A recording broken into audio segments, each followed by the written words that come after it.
So Judge Stephen O'Neill, who will be presiding at the trial, must decide how many, if any, other accusers can testify. Cosby is not charged with molesting them because their accusations are so long ago that they cannot bring charges. However, the prosecutors hope to call them as prior bad act witnesses to say that they were drugged and molested in a very similar fashion, something like a signature crime. The judge can allow that type of testimony, but it must be very similar and very specific. So that's why we're here today, for the judge to decide how many, if any, of these 13 other accusers that prosecutors have chosen to call or hope to call can indeed testify. So the two sides have been arguing this morning about whether or not they should be using the names of the other accusers as they debate whether their testimony will be allowed at the trial.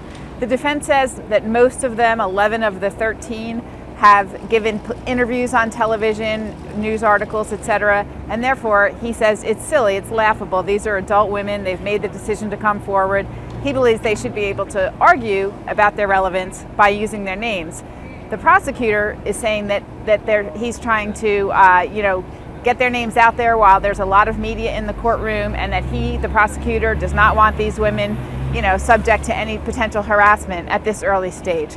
So it became quite heated. The judge said, you have to act civilly in here. I think tempers did calm down ultimately, and the judge has not yet decided on whether or not they can testify. We're going to get to some of those arguments this afternoon. So far, there have been no witnesses on the stand, and there may not be during this hearing.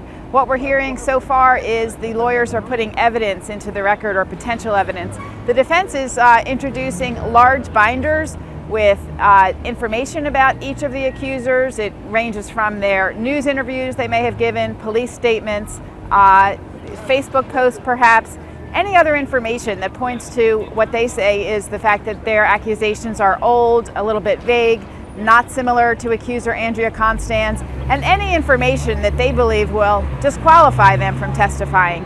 The prosecution hopes to show that their accusations of allegedly being drugged and molested by actor Bill Cosby are very similar to Andrea Constans and should be allowed to be used at trial as prior bad act evidence.